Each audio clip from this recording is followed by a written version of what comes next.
अगला जो क्वेश्चन है ये है 207। इसमें पूछा गया है भाषा भूषण में कितने दोहे हैं। तो जो रचना है भाषा भूषण, इसमें दोहों की संख्या पूछी गई है। तो ये है 212। यहाँ पर जो विकल्प सी है बिल्कुल उचित होगा। अगला क्वेश्चन 208 है। इसमें पूछा गया है मतीराम कृत ललित ललाम पर किस संस्कृत ग्रंथ का प्रभाव है। तो ये होगा कुबलियानंद। यहाँ पर जो सी सही विकल्प होगा। यहाँ पर आपको याद रखना है, कई बार ये प्रश्न भी पूछा जा सकता है कि जो ललित ललाम है ये किस रचनाकार की कृति है। तो ये होगी मतीराम की कृति। अगला क्वेश्चन है 209। तो इसमें पूछा गया है रसराज के रचयिता इनमें से कौन है। तो जो रसराज के रचयिता हैं तो ये होंगे विकल्प सी मतीराम। अगला क्वेश्चन 210 है। इसमें पूछा गया है पद्माभरण की रचना कब की गई थी। तो जो रचना है पद्माभरण, इसकी रचना की गई थी 1810 में। यहाँ पर जो विकल्प ए है उचित होगा। अगला क्वेश्चन 211 है। इसमें पूछा गया है रीतिकाल को अलंकृत काल नाम किसने दिया। तो जो रीतिकाल को अलंकृत काल नाम दिया था ये दिया गया था मिश्र बंधुओं के द्वारा। यहाँ पर जो विकल्प ए सही होगा। तो कई बार ये प्रश्न भी पूछा जाता है कि जो मिश्र बंधुओं की संख्या कितनी है। तो ये होगी 3। अगला जो क्वेश्चन है ये 212 है। इसमें पूछा गया है भले बुरे सब एक सम जो लो बोलत नहीं।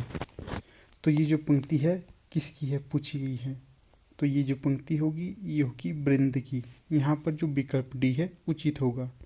दोस्तों, अगर वीडियो थोड़ी सी भी अच्छी लगती है तो इसे लाइक शेयर और चैनल को सब्सक्राइब जरूर कीजिएगा।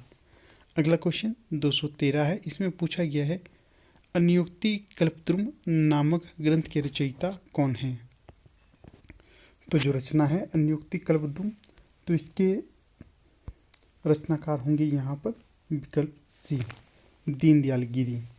दीनदयाल गिरी के द्वारा अनियुक्ति कल्पद्रुम नामक ग्रंथ की रचना की गई थी। अगला क्वेश्चन 214 है। इसमें पूछा गया है बिहारी रत्नाकर किस कवि की रचना है। तो जो रचना है बिहारी रत्नाकर, तो ये होगी जगन्नाथ दास रत्नाकर की रचना। रत्नाकर से आप इसे याद रख सकते हैं।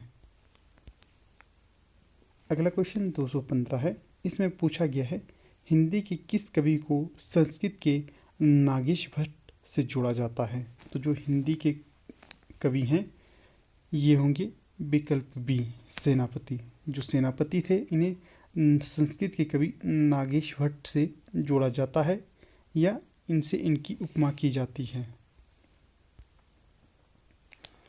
अगला क्वेश्चन 216 है।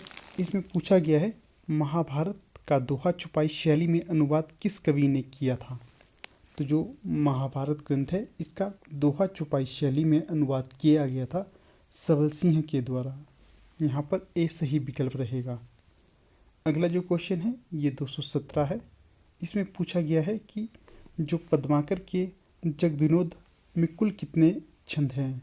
जो पद्माकर की रचना है जगविनोद, तो इसमें छंदों की संख्या पूछी गई है। तो ये होगी 731। अगला क्वेश्चन 218 है। इसमें पूछा गया है काली पहाड़ी नामक ग्राम किस कवि को जागीर के रूप में दिया गया था। तो ये दिया गया था विकल्प बी बिहारी को। अगला क्वेश्चन 219 है। इसमें पूछा गया है इनमें से किसका प्रभाव बिहारी सतसई पर नहीं है। तो जो रामचंद्रिका होगी इसमें बिहारी सतसई का प्रभाव नहीं होगा। बाकी आर्य सप्तशती, गाथा सप्तशती, अमृत शतक, इन तीनों ही रचनाओं का प्रभाव बिहारी सतसई पर पड़ता है। अगला जो क्वेश्चन है 220। इसमें पूछा गया है यूरोप में बिहारी सतसई के समकक्ष और कोई रचना नहीं है। तो जो ये उक्ति है यह कथन है किसका है। तो ये है विकल्प बी ग्रियर्सन का। जो ग्रियर्सन थे इन्होंने बिहारी सतसई के संबंध में कहा था कि यूरोप में बिहारी सतसई के समकक्ष कोई भी रचना नहीं ठहरती है। अगला जो क्वेश्चन है ये है 221। इसमें पूछा गया है इनमें से कौन अलंकार ग्रंथ लिखने वाला आचार्य नहीं है। तो जो अलंकार ग्रंथ लिखने वाले आचार्य नहीं होंगे तो ये होंगे विकल्प डी बिहारी। जो बिहारी थे ये अलंकारवादी या अलंकार ग्रंथ लिखने वाले आचार्य नहीं थे। बाकी जो पद्माकर, जसवंत सिंह और भूषण, ये तीनों ही अलंकार ग्रंथ रचने वाले आचार्य थे। अगला क्वेश्चन 222 है। इसमें पूछा गया है व्यंग्यार्थ कौमुदी के रचनाकार कौन हैं। तो जो व्यंग्यार्थ कौमुदी के रचनाकार होंगे तो ये होंगे विकल्प सी प्रताप शाही। अगला क्वेश्चन 223 है। इसमें पूछा गया है चंडी चरित्र के रचयिता कौन हैं। तो जो चंडी चरित्र प्रसिद्ध रचना है इसके रचनाकार होंगे सिखों के 10वें गुरु गुरु गोविंद सिंह। कई बार ये प्रश्न भी पूछा जाता है कि जो गुरु गोविंद सिंह थे तो इनकी भाषा कौन सी थी। तो ये थी ब्रजभाषा।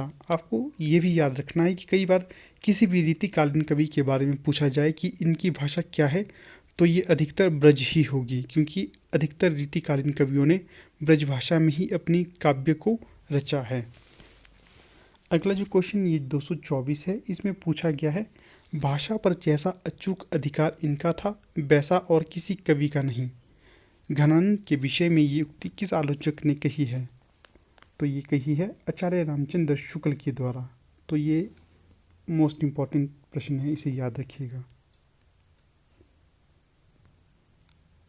अगला क्वेश्चन 225 है। इसमें पूछा गया है आनंद रघुनंदन नाटक के रचयिता कौन थे। तो ये थे विश्वनाथ सिंह। तो ये प्रश्न भी मोस्ट इम्पॉर्टेंट है, अक्सर परीक्षा में पूछा जाता है।